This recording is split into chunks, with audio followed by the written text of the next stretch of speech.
මේ මාධ්‍ය හමුවට පෙර ආතුව අපි මේ හඬපටය අහලා ඉඳිමු. එයා අදහම් වෙන එකේදී මම පොඩ්ඩක් අර උතුර වෙන ප්‍රශ්නේ ගැන පොඩ්ඩක් කියන්න ලෝකට කියනවා.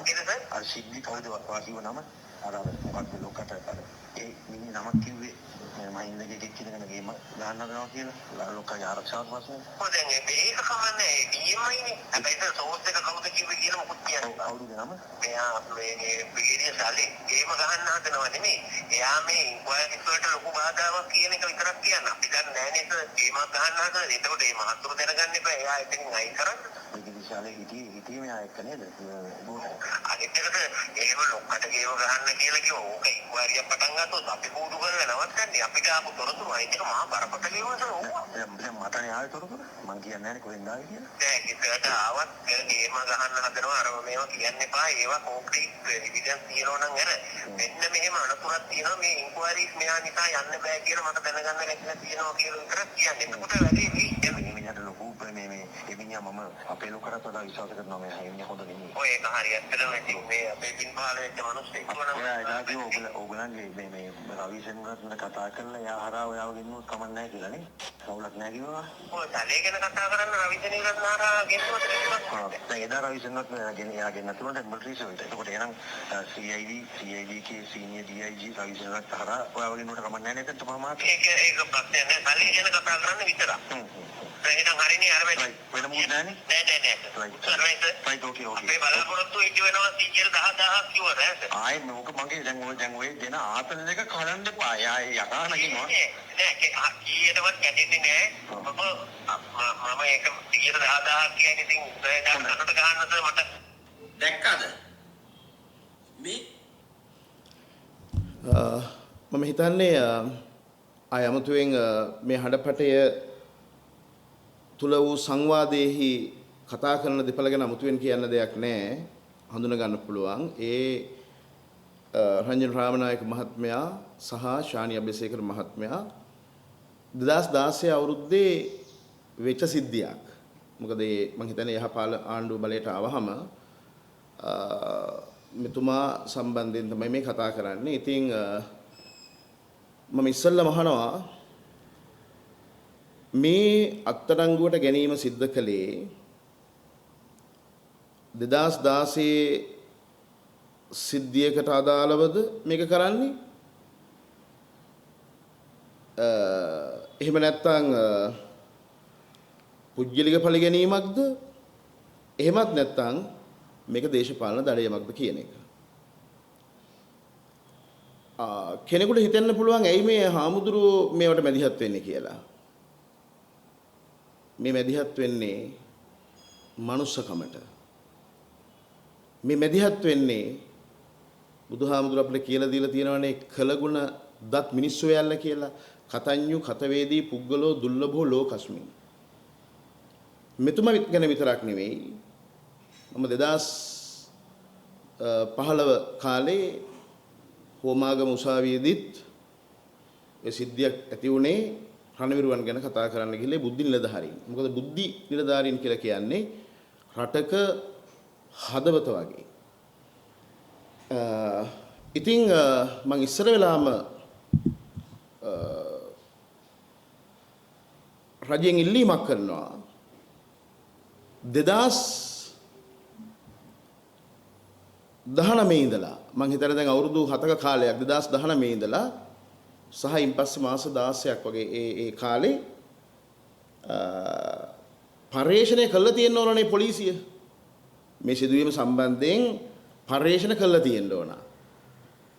මොකද අවුරුදු ලොකු කාලයක්. එතකොට මේ පර්යේෂණ තොරතුරු සාක්ෂි මේ ඔක්කොම මේ පොලිසිය අතේ ඇතිනේ. ඒකින්ද මම හිතනවා මේ ඩීఓ ගහන්න නැතුව අවුරුද්දකට මෙතුමා සම්බන්ධයෙන් තියෙන සාක්ෂි මේ සියල්ල උසාවියට ඉදිරිපත් කරලා එකපාර වරදකරුව කළා දාන්න. එහෙම නැතුව මේ පරිගැනීම මේක හරි අපරාධයක්. මොකද මේ එක පුජ්‍යලයේගේ මතින් විතරක් තියලා මේක කපලා කාටවත් අත හොද ගන්න අත පිහද ගන්න ඉඩක් මහත්වෝ මේකේ නැහැ.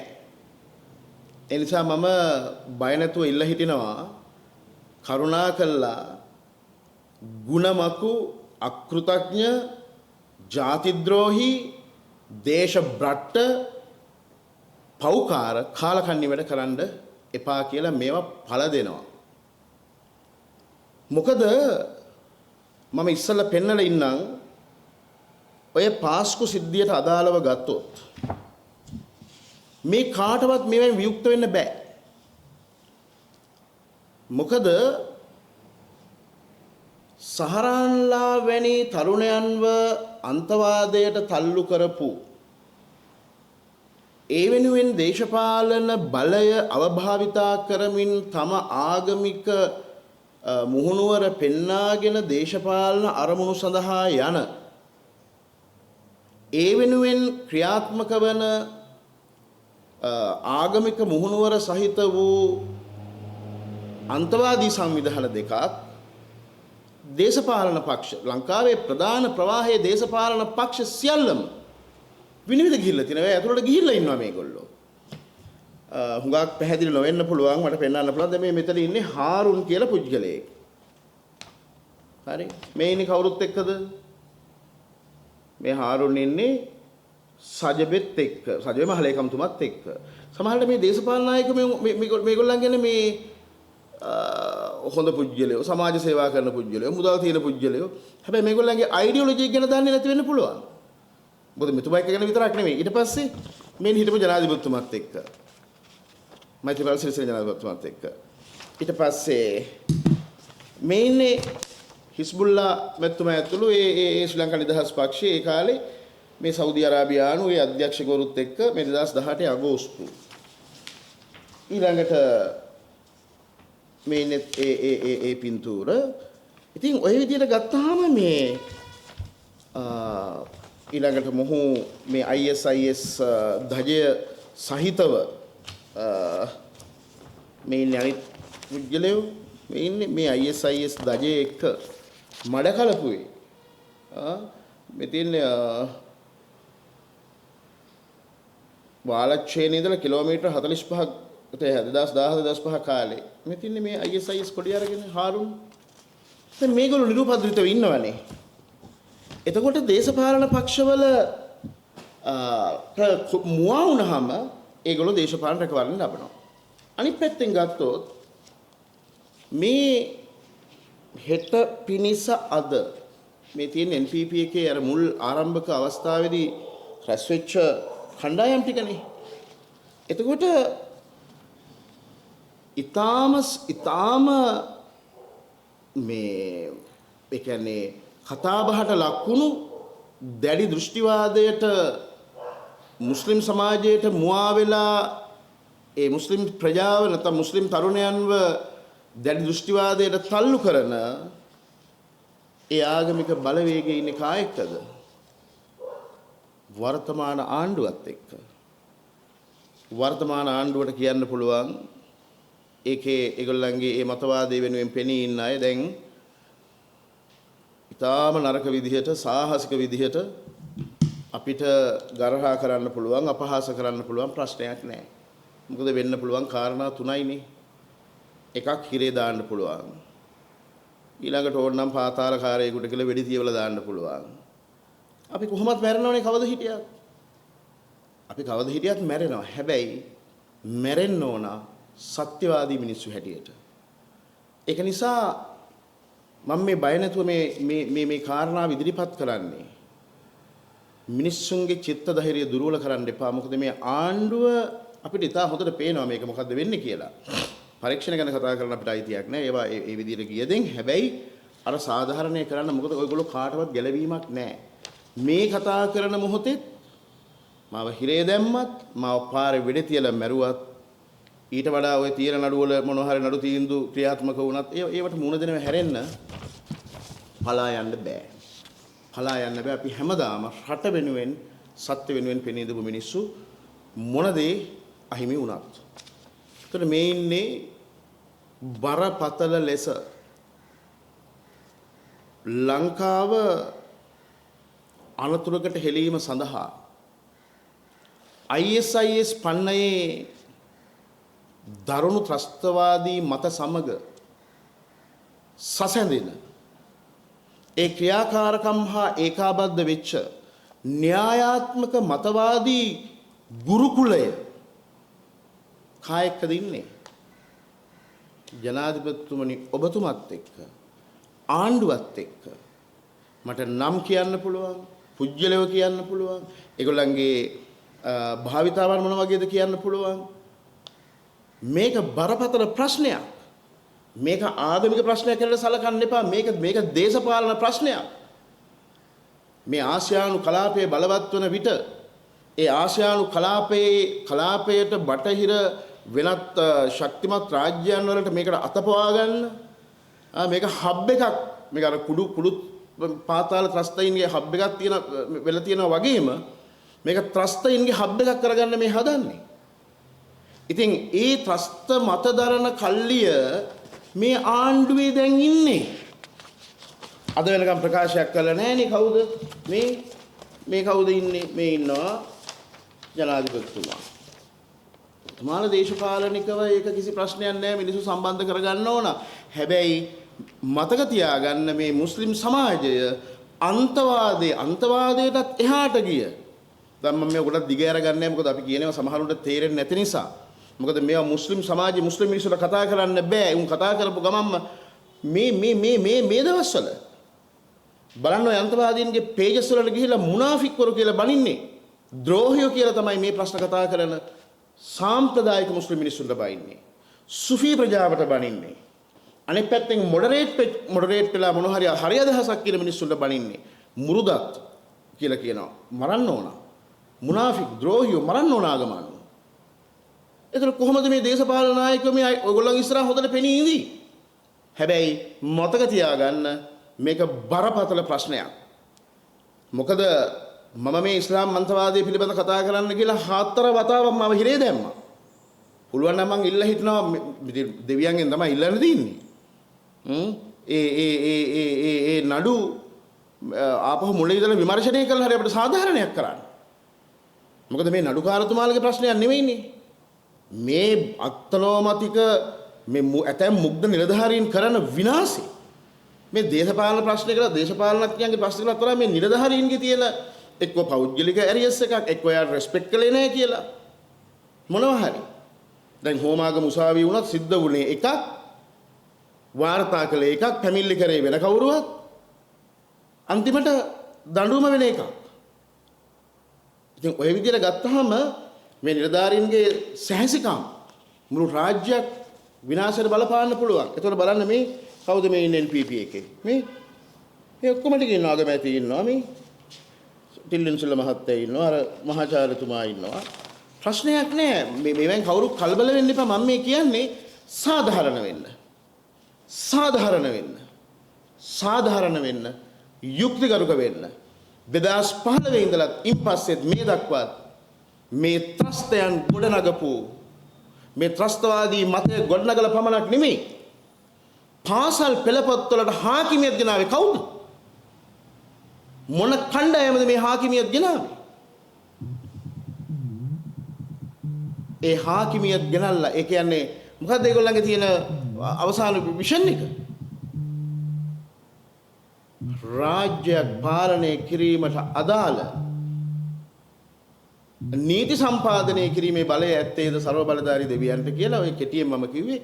අවුරුදු 1400ක් තිබිච්ච කලීමාව තව කොටසක් එකතු කරපු ජමාතේ ඉස්ලාම් වාදීන් ඉන්නේ තමුන්නාන්සලත් එක්කද නැද්ද කියලා ඉස්සර රටට කියන්න. හොරාගේ අම්මගෙන් පේනහනවා වගේ ත්‍රස්තවාදයේ සඳහා තරුණයන්ව විනාශ කරන්න විනාශකාරී මගක යවලා ඒ මුස්ලිම් සමාජය රට ඉස්සරහත් ලෝකයේ ඉස්සරහත් මේ අපකීර්තියට පත් කරන්න ඒ දැඩි දෘෂ්ටිවාදී මගක යොදවපු ගුරුකුලය ඒ ගුරුවරට කියන ඔබතුමාලත් එක්ක ඒකයි මේකේ තියෙන දුක. මේ කතාව කියන්න අපිට ප්‍රධාන ධාරාවේ මාධ්‍යයක් නැහැ. ඉර දුන්නොත් ඒවට ප්‍රහාර එල්ල කරනවා. ඒ නිසා පාස්කු ප්‍රහාරය අවාසනාවන්ත සිද්ධියක් ඒක වුණා ඉවරයි. හැබැයි ඒ මිනිස්සුන්ට කරන්න තියෙන ලොකුම ගෞරවය තමයි මේ එක පුජ්‍යලයක් මෙයා තමයි මහමුල නෑ. මහමුලකාර කතන්දරේ අපි ඔය ඉන්න ඕනම කතෝලික සභාව ඇතුළු ඕන ආගම ඒක ආගමික විද්වතුන්ට මතක තියාගන්න.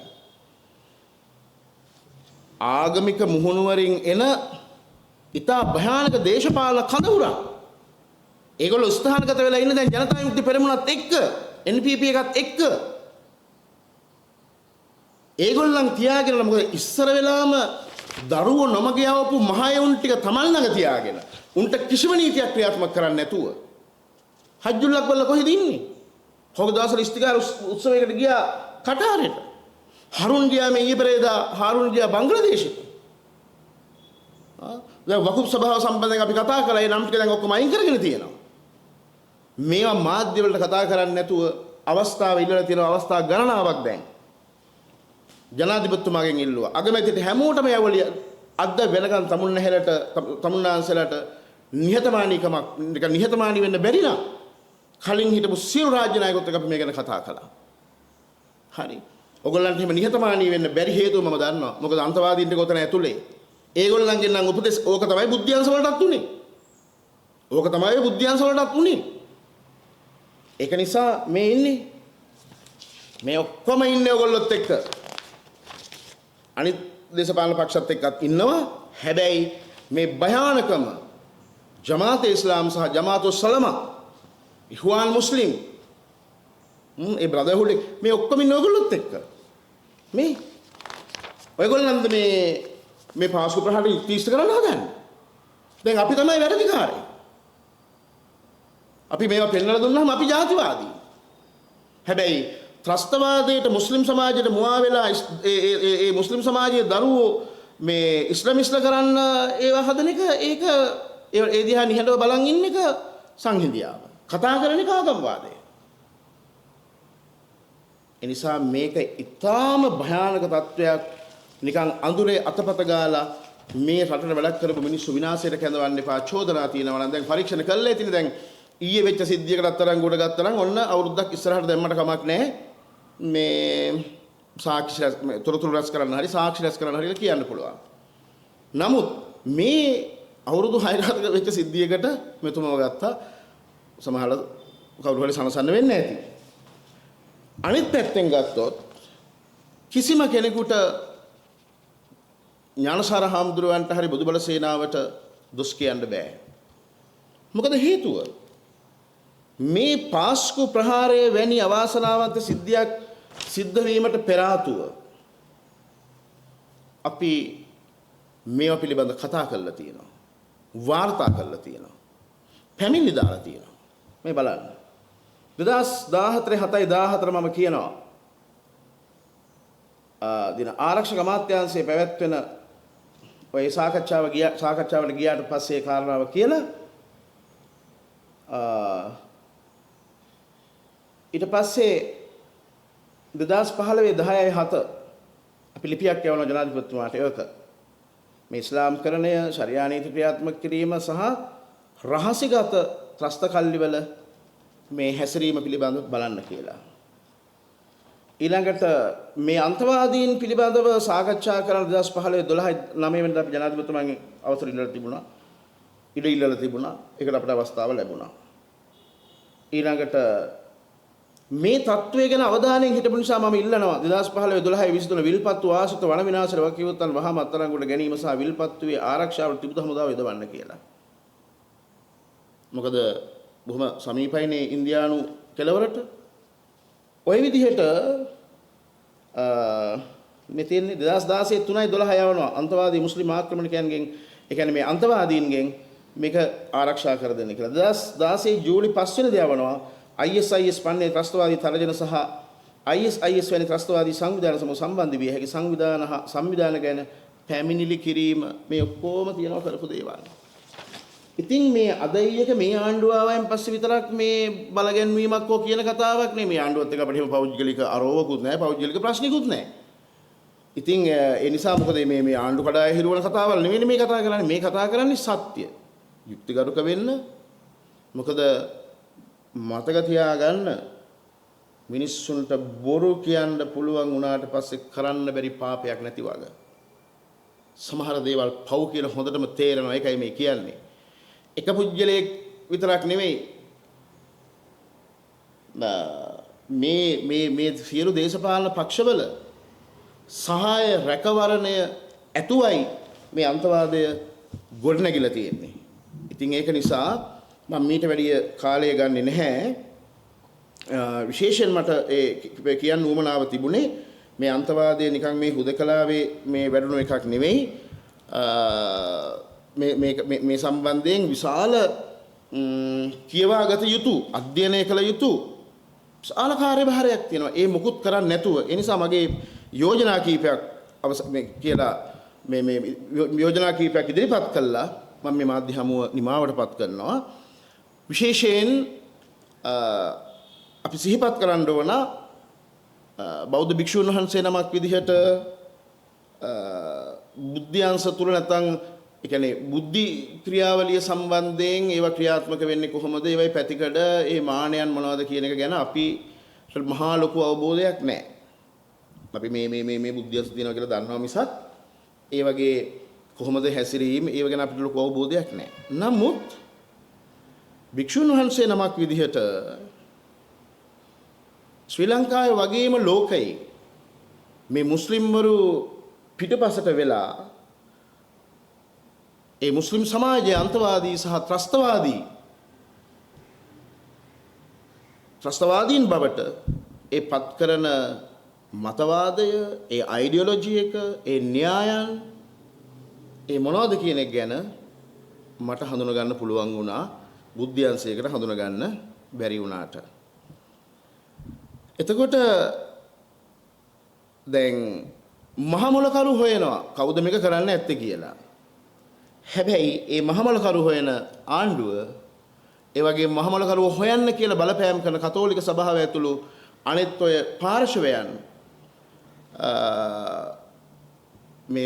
මේ මුස්ලිම් තරුණයන්ව ඒ ප්‍රහාර සිදු කිරීම දක්වා ඒගොල්ලන්ව මෙහෙයවපු දෘෂ්ටිවාදය හොයලා ඒක පරාජය කරන්න මහන්සි ගත්තේ නැත්තේ මහන්සි නොගන්නේ මන්දයි කියන එක විශාල ප්‍රශ්නයක්.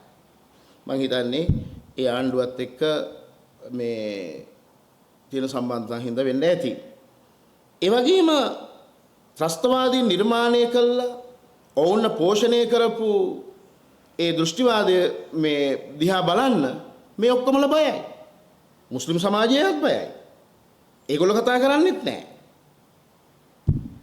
කතා කරන අපිව ජාතිවාදීන් ආගම්වාදීන් හැටියට හංවඩු ගහනවා.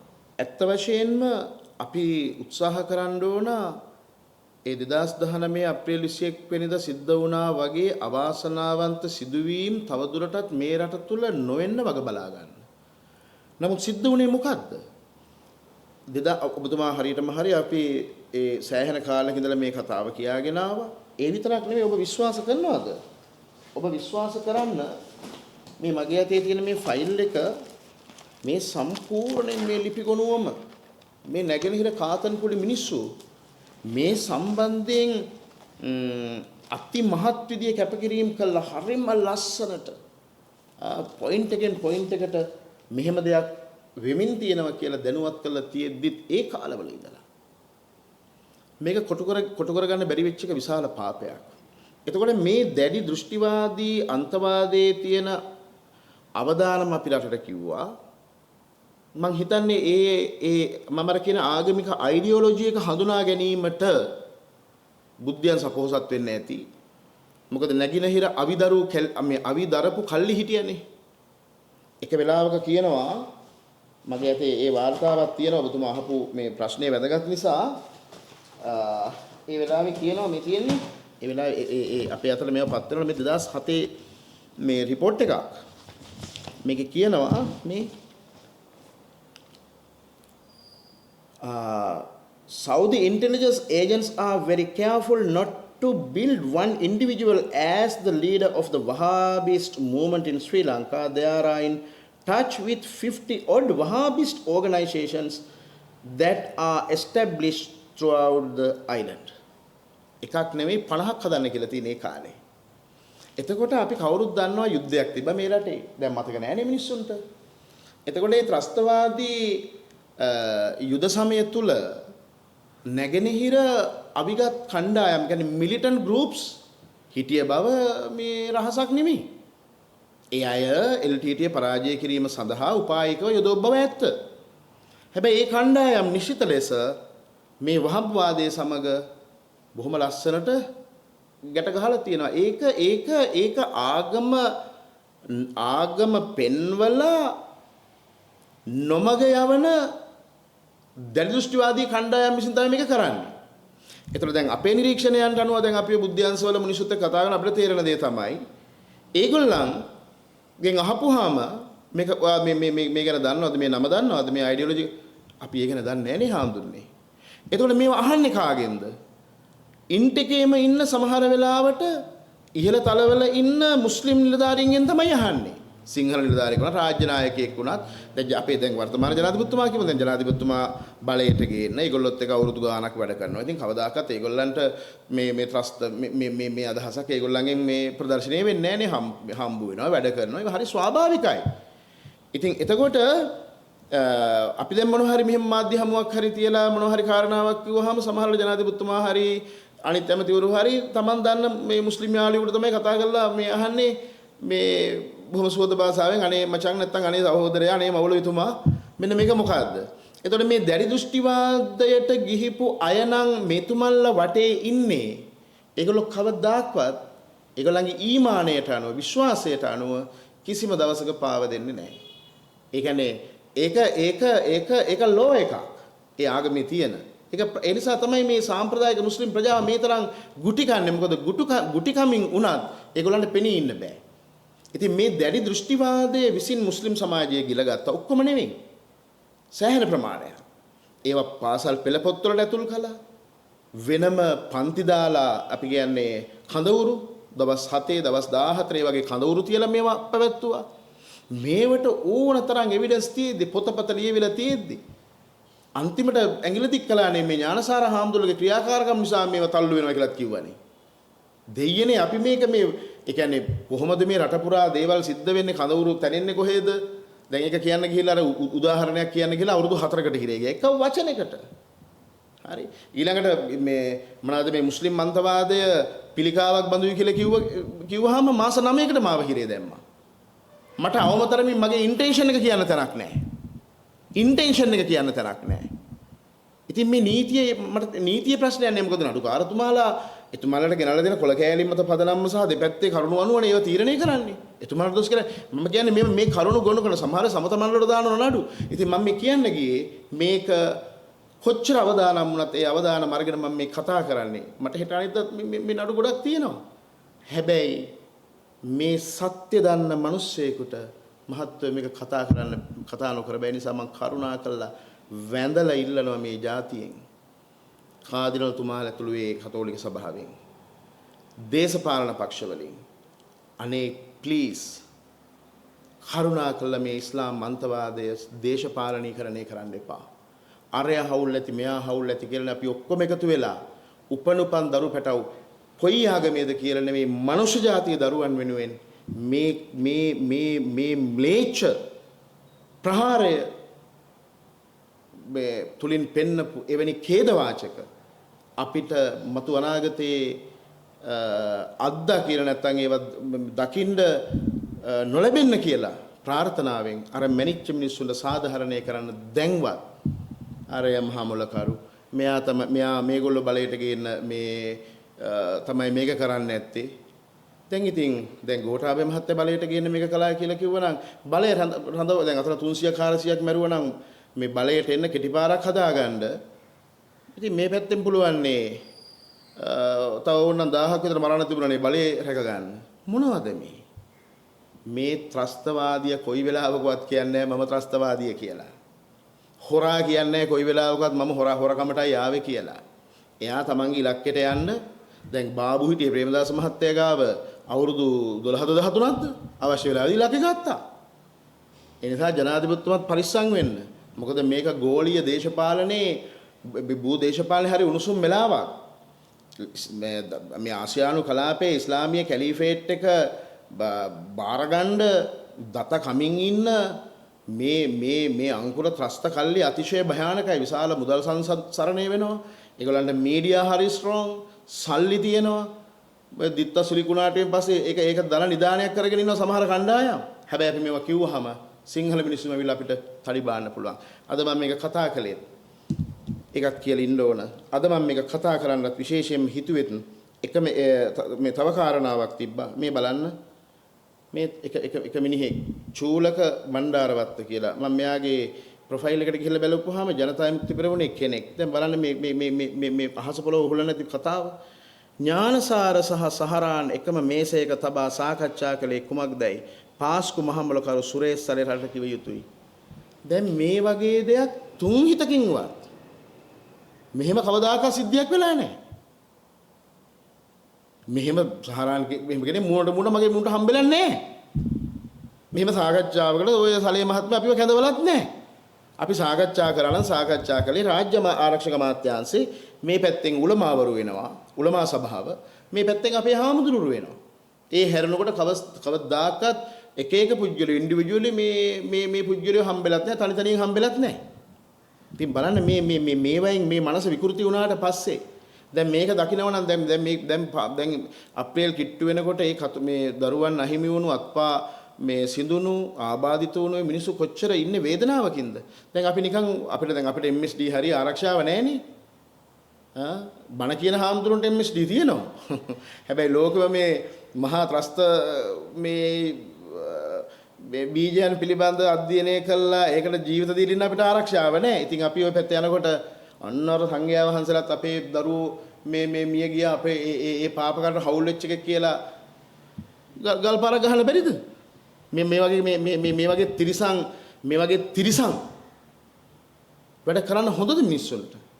මේවා කළා මොනවද බලාපොරොත්තු වෙන්නේ? ඒ නිසා මම අවසාන වශයෙන් කියනවා යකෝ බූරුවනේ බලගේ මේ JVP ආණ්ඩු වෙන්න කලින් අපි 2000 ඉඳලා ආණ්ඩුත් එක්ක හැප්පෙන්නේ. මේ රටේ සංස්කෘතික ආක්‍රමණය ගැන කතා කරන්නේ. ඒ නිසා ඒක තේරුම් ගනින්න. කුණුහබ්බ ලියන්නේ නැතුව අලුත් පරම්පරාවේ වුණේ තොපියෝ නොමග යවපු මහයුන්ටයි දෙගොල්ලන්ටම මේ කියන්නේ. දැන් ඔයාලට කියන්නේ සොනිස්සොනික් කියන දැන් සොනිස්සොනික් කියන්නේ යම් කිසි දෙයක් හඳුනනවානේ මේ ඉන්නේ මහමුලකරු කියන දැන් මේ මහමුලකරු ඒකට සුරේෂ් සලේ කියන දැන් ඇවිල්ලා තියෙනවනේ. දැන් එතකොට මේ සුරේෂ් සලේ මහත්මයා යම් කිසි දෙයක දේශපාලන අරමුණක් වෙනුනේ මේ දේ සිද්ධ කරනවා කියලා දැන් මේ කතෝලික සභාව පවා යම් කිසි දෙයකට එතන විශ්වාසයක් තියෙනවා. එතකොට මේක සම්බන්ධයෙන් ඔබ වහන්සේලා කියන්නේ දැන් එහෙමනම් බුද්ධාංශනයක සම්බන්ධ නැහැ කියලා ඔබ වහන්සේලාට එහෙම කරන්නේ නෑ මම කිව්වේ මෙහෙමයි. මම කියන්නේ බුද්ධාංශ නිලධාරීන්ගේ මනස මෙහෙවෙන විදිහ ඒගොල්ලන්ගේ හැඩතලගෙන අපිට අවබෝධයක් නැහැ. හැබැයි මම බරපතල විදිහට විශ්වාස කරනවා මේ රටේ බුද්ධාංශවලට මේ ආගමික අයිඩියොලොජි එක හඳුන ගන්න බැරි වුණා. ඒගොල්ලන් බලන්නේ ක්‍රියාකාරකම්නේ. රැස් වෙනවා පේනවා. පුහුණු වෙනවා පේනවා. ඒ කියන්නේ ගහ ගන්නවා හරි ශාරීරික අභ්‍යාස හරි ඕක කරනවා පේනවා. යන්නේනවා පේනවා. මෙතනින් මෙතෙන්ට ගියා. මෙතන දවස් කීපයක් හිටියා. මෙයා තමයි නිත්‍යානුකූල බිරිඳ. මෙයා තමයි අනියම් බිරිඳ. මේ මෙහෙම ඒව එකතු කරන්න පුළුවන්. හැබැයි ලෝකෙ කොහේද දැන් මේ රටේ විතරද මේ වගේ පිපිරීමක් වෙලා තියෙන්නේ? ලෝකේ රටවල් 30ක ISIS කාර්යෝ පුරවලා තියෙනවා. ඒකේ එයාට විතරයි දියුරුම දෙන්නේ. භූමිය ප්‍රශ්නයක් නැහැ කොහෙද කියලා. භූමිය ප්‍රශ්නයක් නැහැ. ඒක කෙලින්ම ඒක මහ පුදුම ප්‍රශ්නයක්. ඒ කියන්නේ ඒ කැලිෆේට් එකේ නායකයෙ පිළිබඳ එයාට මේ දියුරුම දුන්නා මෙහෙ පුරගත්තා. දැන් නව ශ්‍රීලංකාවේ 2016 ඒ කාලේ ඒ ක්‍රයිස්ට් චර්ච් වල දිගටම කොච්චර වුණාද ලෝකේ පුරා. ඉතින් මේ බුද්ධිය මම කියුවේ බුද්ධ්‍යංශ වලට හුඟක් අයට බුද්ධ්‍යංශ වලට විතරක් නෙවෙයි. ඉතින් මේ මහා රටේ නායකයෝ බවට පත් වෙන්න ඉන්න පත් වෙලා හිටපු අයටවත් මේ මොකද්ද මේ ආගමික අයිඩියොලොජි ගැන තියෙන අදහස? ඒකයි මම අහන්නේ. ඒ ගැන මොකද්ද කොතනද වෙච්ච සංවාදය? මේ ගැන පොලිසිය දන්නවද? දැන් ඔබ විශ්වාස කරන්න මේ පහුගිය මාස දෙක තුනත් මේ පුහුණු කඳවුරු පැවැත්තුණා. කාටද අපි කියන්නේ? ඉතින් ඒක නිසා මේක මම කියන්නේ සලේ මහත්මයාද කවුද ඒක අපිට නම්ම දාලා නැහැ. මම කිව්වේ එහෙම දැන් අවුරුදු ගාණක් දැන් මේව කළා ඔක්කොම තොරතුරු ඇතිනේ නිකන් බොරුවට අවුරුදු ගාණක් ඩීఓ ගහලා තියලා ඊට පස්සේ නිදොස් කරලා නිදහස් කරන වැඩක් තියනවද? එහෙනම් තොරතුරු ඔක්කොම තියෙනවා නම් එකපාර දැම්මා දවස් 20ක් හරි නඩු ගහුව එක දිගට අල්ලන හිරේ දාන්න. මේ ප්‍රශ්න ඉවර කරන්න එපා දෙයියනේ. හැබැයි තාමත් මේ කිසි කෙනෙක් මැදිහත් වෙන්නේ නැහැ මේ අයිඩියොලොජි එක පරාදය කරන්න. කතෝලික සභාව කතා කරනවාද පාසල් පෙළපොත්වල මේ අන්තවාදී මේ හාකිමියතාදී මේ තාම දරුණු ගණයි ඉගැන්වීම් ඉදිරිපත් කරලා තියෙනවා. ඒව ගැන කතෝලික සභාව කතා කරනවාද? ඊළඟට අනිත් දේශපාලන පක්ෂ කවුරු හරි කතා කරනවද? ඒකයි මම ඇයි අපිට අවස්ථාවක් නොදෙන්නේ? මේ ගැන කතා කරන්න විධිමත් ලෙස. දැන් මේවා එළිය කතා කළාම ගැටුම් සහගත වෙන නිසා ඇයි ආණ්ඩුව ඒකට නිහතමානී නොවෙන්නේ? මම එක ලියුමක ලියලා යවුවා අවම තරමින් මොලේ තියෙන කතා කළ හැකි කමිටුවක්වත් පත් කරපල්ලා මේ තොරතුරු ටික දෙන්නම් ඇවිල්ලා කියලා. මොකද මේක තමුන් නැහැලගෙන් පස්සේ දැන් මේ ආණ්ඩුව ඇතුලේ දැන් මේගොල්ලෝ ටික සන්නද්ධ වෙනවනේ. ස්ථානගත වෙනවනේ. මේකට කියන්නේ අයිඩියොලොජි ජිහාඩ් ඉස්ලාමේ. මේ පාසු සිද්ධිය ආපු නිසා මම ආපහු කටාරින්න හිටියේ හැදුවේ. දරා ගන්න බැරුව. හරිද? මේ චින්තනමේ ජිහාද්වාදීන් ඔය මේ අපි හිතන තරම් මේ LTT ඒට වඩා එහාට ගිරත ලෝකයක මේ ග්ලෝබල් කොහොමද ටෙරරිසම් එක ඩෙවලොප් කරන්නේ? මේක ඉන්දියාවටත් තරජන ඒක ඉන්දියාවත් තේරුම් ගන්න ඕන. ඒ නිසා කලාපීය මේ අනාගතයේදී මේ ගොඩනැගෙන මේ කලාපයේ බලය හසුරුවන මිනිමරු ත්‍රස්ත කල්ලියක් මේ. ඒක නායකයෝ ඉන්නේ ආණ්ඩුවත් එක්ක. එහෙම තියාගෙන කොහොමද මහත්තයෝ යුක්තිය හොයන්නේ? දැන් එතකොට මේ පිපුරුවේ කාගේ කාලේද ඔය ශානියා බේසේකල් ඉන්න කාලේනේ. මේ පිපුරුවේ රවි සිරිවර්ධනගේ කාලේනේ. දැන් ඉන්න ආරක්ෂක නියෝජ්‍ය ලේකම්ගේ කාලේනේ. ඒගොල්ලෝ වක් කියන්න ඕනේ නැද්ද? දැන් රංජන් රාමනායක මහත්තයලා කතා කරනවා ශානිලත් එක්ක. ඒකට වක් කියන්න ඕනේ නැද්ද? මේගොල්ලෝම නේද අපිව හිරේ දාන ඔක්කොමත් හැදුවේ. මේගොල්ලන් නෙමෙයිද මේ පිටිපස්සේ හිටියේ? ඔය නීති දෙපාර්තමේන්තුවෙන් ඇවිල්ලා මිනිස්සු කරපු තර්ක ඒ මිනිස්සුන්ට මොකද්ද අපි කරේ තිබුණු ගරුත්වය? මෙච්චර රටේ විශ්වවිද්‍යාලයක් නිකාය මූලස්ථාන කිසිවෙක් පර්යේෂණ මධ්‍යස්ථානයක් දාලා මේවා නිරීක්ෂණය කළ සම්පරීක්ෂණය කළා කියවලා මොකුත් නැතුව ඉන්න වෙලාවක මේ මොකුත් නැති හිත පපුව විතරක් තියෙන මනුෂ්‍ය ජාතියට ආදරය කරන උපන් රටට ආදරය කරන හාමුදුරු කෙනෙක් විදියට ආණ්ඩුවේ වැදගත් ඒ රාජ්‍ය රැකගැනීමේ වගකීම භික්ෂුව සතුයි කියන තැන ඉඳලා ඒ භික්ෂු භූමිකාවට මම පණ දුන්න මිසක් කාගේවත් කොන්ත්‍රාත් කළත් නැහැ කවුරුත් වෙනුවෙන් පෙනී නුමනාවකුත් නැහැ. මේක දේශපාලන ප්‍රශ්නයකට එහා ගිය දැන් ඒක වුණත් දැන් ඒකත් බලපදල ප්‍රශ්නයක් නේ. දැන් එහෙම මුස්ලිම් මිනිස්සු හරි කවුරු හරි යොදවලා බෝම්බ පුපුරවලා දේශපාලනේ හසුරුවන තැනට රටපත් වෙලා තියෙනවා. ඒක ලොකු ප්‍රශ්නයක් නේ. එතකොට ආරක්ෂකාංශ මොකටද? මේක නිකන් එතකොට අර කොහෙද මේ හයිටියටත් වඩා එහාට දරුණු වෙන්න පුළුවන් මේක. මේ ත්‍රස්තයන්ගේ මේ තෝතැන්නක් වෙනවනේ හබ් එකක් වෙනවනේ එහෙම ගියොත්. ඉතින් මම කියව එකයි චෝදනා තියෙනවා නම් ඒවා මේ එක පුජ්‍යලයකට මේ වෙන මහ භයානක අයිඩියොලොජි එකක්. ඒකයි මම මේ කියන්නේ. ඒකද මිනිස්සු ඔක්කොම රවටනවා. දැන් ඊබ්‍රහීම්ට බැරි වුණා නම් තමන්ගේ ගෙදර පුත්තු දෙන්න අන්තවාදයට යනවා කියලා හඳුනා ගන්න. සලයට පුළුවන් ද අනිත් මිනිස්සු හඳුනා ගන්න හරි මොකරි මම අහන්නේ. ගෙදර හිටපු පුත්තු දෙන්න හඳුනා ගන්න බැරි නම් මතක තියාගන්න වහබ්වාදයේ තියෙනවා එකක් ජිහාද් සම්බන්ධයෙන්. මොකද්ද කියන්නේ? වහබ්වාදීන්ගේ එකක් තියෙනවා ඒගොල්ලෝ කියන්නේ ජිහාද් කියන්නේ මොකක්ද? තමන්ගේ ධනයෙන්ද තමන්ගේ ජීවිතයෙන්ද ජිහාද් කිරීම අනිවාර්ය වේ. ඉබ්‍රහීම් නානා එතුමා ධනයෙන් ජිහාද් කළා. දරුවෝ එකම ගේ ඇතුලේ ජීවිත දීමෙන් ජිහාද් කළා. That is Islam extremism. මේක තමයි ඉස්ලාම් අන්තවාදී. ඔබ වහන්සේ කිව්වා මේ තවමත් මේ රට තුලද මේ රට තුලද මේ පුහුණුවීම් කටයුතු සිද්ධ කරන්නේ? රට තුල වගකීමෙන් ඒ පුහුණුවීම් කියන්නේ මෙහිමයි. මේක අවිගන්න මොකද මේ ඔක්කොම මේ ඒ කියන්නේ විශාල මේක සැලැස්මක් තියෙන අපේ මහත්තයෝ. ඉතින් මට මේක පැය ගාණක් ඒ කියන්නේ පැය දෙකක් දෙනවා නම් මට පෙන්වන්න පුළුවන් මේක කොහොමද වෙන්නේ කියලා. ප්‍රශ්නේ තියෙන්නේ ඉස්සර වෙලාම ඔබ හිතන්නකෝ මේ මරාගෙන මැරෙන අයිඩියොලොජි එක දක්වා ගෙනියන්න හරිම ලේසියි මේ ඉස්ලාම්වාදීන්ට. ඒ තියෙන ටීචින්ග්ස් සමහර ටීචින්ග්ස් මම එකින් එක කියවලා තියෙනවා. හරි විදියට කල්පනා කළොත් හරියට ඔලුවට ගත්තොත් හිතනවා මේක කරන්න පුළුවන් කියලා. අතිශය භයානකයි. දැන් මේක වෙන්නේ මෙහෙමයි. මේ ඔය මම කියවනේ දැන් මේ ආණ්ඩුවත් එක්ක ඉන්න ඕනේ කණ්ඩායම. මම මේ වගකීමෙන් කියන්නේ. ඉතින් ආණ්ඩුවට පුළුවන් මේ එකම දේනේ කරන්න පුළුවන් හිරිය දාත හැකි. ශානියා බේසේකරන ඉන්නේ. හිරිය දාත හැකි. පාතාලේ හුළු දාලා නරුවට තියලා දාපන් කියලා තැ හැකි. මැරලා යයි. හැබැයි මැරෙන්න කලින් YouTube කාරෝ ටිකක් දාලා චරිත විනාශ කළාට පස්සේ කහ ගොඩියක්වත් දාන කෙනෙක් නැති වෙයි. ඒක තමයි මේ සිස්ටම් එක. බය නැහැ. වග කියන්නේ බුදුහාමුදුරු විතරයි ඔළුවේ ඉන්නේ. මොකද හදවත බුදු කුටියක් කරගත්තට පස්සේ බය වෙන දෙයක් නැහැ. ඒ බය නැති හින්දානේ මම සෞදියටත් ගියේ. දහස් වතාවක් කුරාන් එක ක්‍රිටිසයිස් කරලා තියෙන තමුසල මගේ බෙල්ල කපයිද දන්නේ නැහැ කියලා අද්ද කල්ලා ගත්තා නෑ. හරි සත්‍යවාදී මිනිස්සෙක් කියලා. මම බුදුහාමුදුරුවෝ ඔළුවේ තියාගත්තේ. එයාපෝට් එකෙන් බහිනකොට බෙල්ල උනක් දෙන්න. හැබැයි නිරූපදිතෝ ගිහිලා ආවනේ. ඒ නිසා මහත්තයෝ දැන් ওই සිකුරාදා පල්ලිවල සිකුරාදා ජුම්මා දේශනාවල මේව කතා කරන්නේ නැහැ. මේව කතා කරන්නේ මේ අදහස කතා කරන්නේ ඕ ලෙවල් වලින් ඒ ලෙවල් වලින් පස්සේ අර පොඩි සංක්‍රාන්ති කාලයක් තියෙනවනේ. පොඩි විවේකයක් අන්නේ විවේක කාලෙදී වෙනම වැඩමුළු මොනවද ඒවට කියන්නේ මේ නේවාසික පුහුණු කඳවුරු.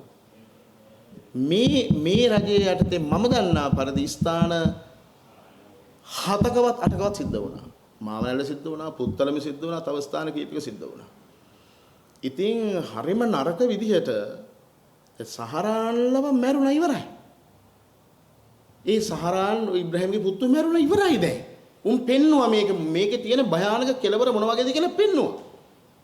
හැබැයි ඒගොල්ලන් එතෙන්ට තල්ලු කරපු පොත් ලියපු පිටරට දේශකයෝ ගෙන්නපු සම්බන්ධකම් හද මේ මහ මොළ කරුවෝ ටික එළිය තවම. ඒ කියන්නේ මේ දරුවන්ව නොමග යවන කවුරු හරි ඉන්න එපා අයිඩියොලොජි එක තියෙන මිනිස්සු ටික. උන් ටික මේ දේශපාලන රැකවරණ ලැබෙමින් ඉන්නවා. මුස්ලිම් දේශපාලකයෝ උන් දන්න කෙන්ගෙඩියකුත් නැහැ මේ ඉස්ලාම් එක්ස්ට්‍රීමිසම් ගැන. ඉස්ලාම් ස්වල්ප දෙනෙක් දනි. හරි. ඒගොල්ලෝ දන්නේ සබ්ජෙක්ට් එකක් අපි මේ කතා කරන්නේ. ඔය අහන හාකිමියත් මුජිබුර් රහ්මාන්ගෙන් අහන්න ඔය ඔතුමාලා මාධ්‍ය වේදිකෙන් හැරෙන්න එනවනේ. අහන්න ඔය හාකිමියත් දන්නවද කියලා? දන්නේ නැහැ. දන්නවා වුණත් දන්නේ නැහැ කියයි. ඉතින් මේක මතක තියාගන්න මුස්ලිම් සමාජයේ වෙනයි. මුස්ලිම් සමාජයෙන් තමයි ඉස්ලාම් වාදියෙක් බිහි කරන්නේ.